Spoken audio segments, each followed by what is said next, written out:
In the 1990s, BMW was a byword for prestige, performance, and Pierce Brosnan. And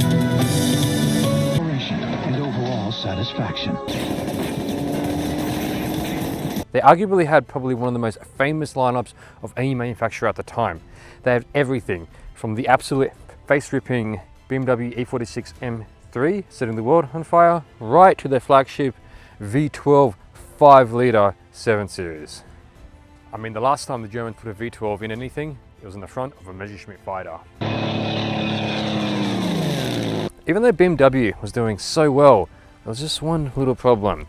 The famous station wagons of the 70s and 80s were giving way to a new type of driver, a driver that demanded the looks and robustness, practicality of 4x4, but the handling of a car. And you know what?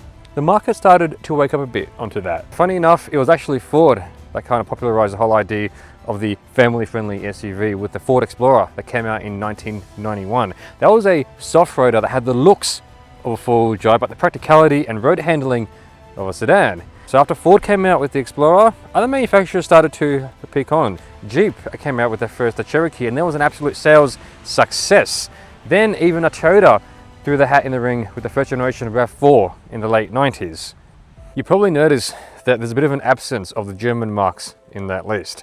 Audi, BMW, and Mercedes did not have any soft-roader at that point to bring onto the market. I mean, Mercedes had a G-Wagon, but that was still a very rugged tin shed on wheels setup even by the 90s, and Audi was too busy trying to figure out how they can cram 8 cylinders into a Passat. So that leaves a BMW. How can a brand that promotes the ultimate driving machine tap into a market that they absolutely can't ignore anymore? Enter Rover. Throughout the decades, Rover was known as being reliable, dependable, trustworthy, a brand that could get you to wherever you need to go and get you back. However, decades of absolute mismanagement, mergers, acquisitions have, by the 1980s, left Rover on the verge of bankruptcy.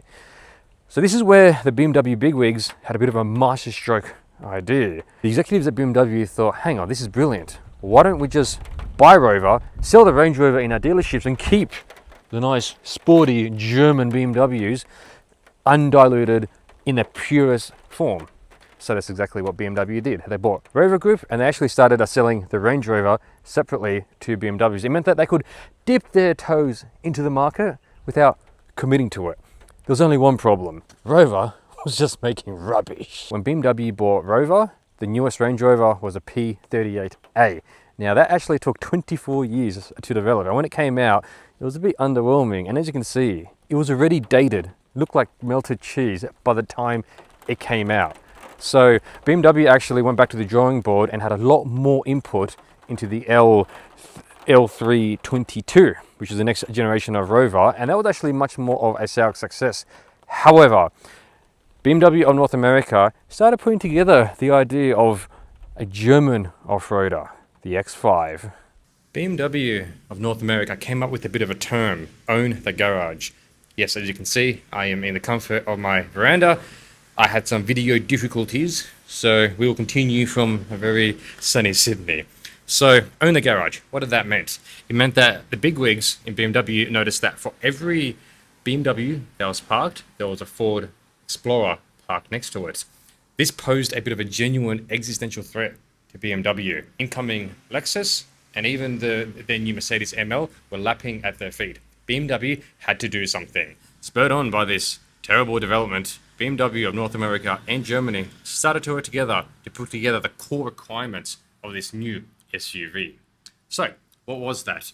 It was to have no low range, no rock crawling, no body on chassis, all car.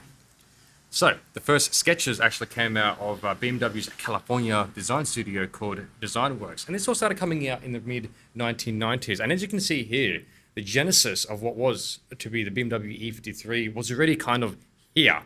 So to kind of make up for the lack of locking differentials and real four-wheel drive stuff, for those who do want to actually go off-road, they actually pilfered the Land Rover parts box.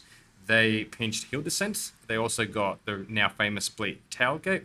And BMW really focused on electronic traction aids. They had traction control, they had ABS locking, and things like that. What came in 1999 was nothing short of absolutely revolutionary. He was a 2-ton vehicle dubbed the SAV, Sports Activity Vehicle, with the on-road handling of a BMW 5 Series, but with the practicality of a Range Rover. Sales absolutely went through the roof, and it paved the way for all the BMW X5 models that we know as today. E70, F15, so on and so forth. So this takes us to where we are now, standing out here in the rain, in a muddy field with a BMW X5. Even though the design brief was for a soft-roader, BMW took everything that they learned from Rover Group and they further developed a phenomenal all-wheel drive system known as X-Drive. Now bear in mind, this is not BMW's first foray into the all-wheel drive system. In the 1980s, the BMW E30 actually came out with a hydraulic viscous all-wheel drive system known as Allrad.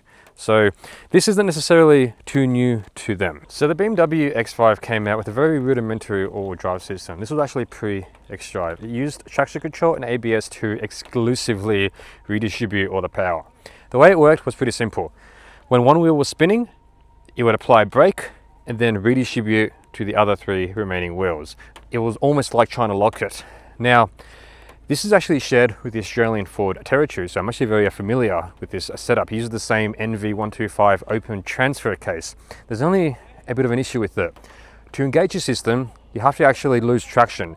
So to kind of lose traction, to gain traction is a bit counterintuitive. And I find that you do need a bit of experience to really know how to get the most out of an all-wheel drive vehicle that exclusively relies on braking power. Now, X-Drive is a completely different beast. It actually has a center-looking differential, and I genuinely mean that. It uses an electric actuator that clamps effectively your front drive shaft and your rear drive shaft when it detects slippage. What this means is that in combination with a really already strong ABS setup and a center locking differential, it makes it a pretty capable off-roader. Now, instead of you enabling the center diff, it actually uses a computer wizardry to kind of do that all for you. It relies on speed sensors, accelerometers, yaw sensors, ABS sensors, the whole lot to create all these inputs to keep the car moving. X-Drive was actually designed originally for snow, but out here in the Aussie bush, in the Aussie conditions, it's an incredibly capable vehicle. So all of this makes up for not having the ability to lock your front diff and lock your rear diff. Now, before anyone starts furiously typing on the keyboard, but it's electric input, it's gonna fall apart, it's European, it's a BMW. Look at every modern four-wheel drive. Look at the Ford Ranger, look at the Triton, look at the BYD Shark, look at all the new 4Bs all coming out this year. They are all incredibly electrically operated. And in my opinion, this is actually quite simple compared to all of that. Now, of course, this is not going to be a rock crawler by any means, and that's not what I'm trying to build this for. But X-Drive is an incredibly capable system that, in my opinion, doesn't get enough accolades. BMW themselves put the work behind X-Drive. They host all these X-Drive off-roading sessions all around the world if you look on the internet. And today, I want to do one of that. The plan was to actually take you a bit more off-roading onto some of my real favorite tracks up here in Lithgow, but it has been pissing rain. And the last time I tried to send it up in the rain, it didn't end so well. So there's just a couple of cool tracks here, and we're going to see what we can find here on the X5.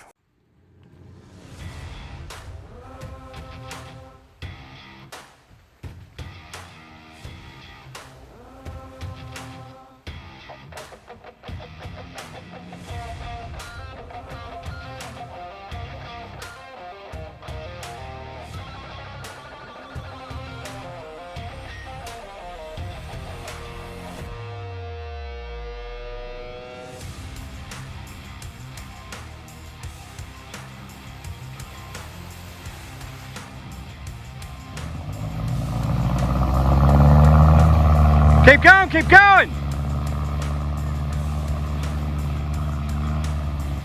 Yay! Fucking V8 to the rescue, eh? That was so funny, rescuing an actual 4B. His buddies are never gonna let him down on that one. So we're gonna do just a couple of tracks here. It is wet, so I don't really know how much we'll do, but we'll give it a go.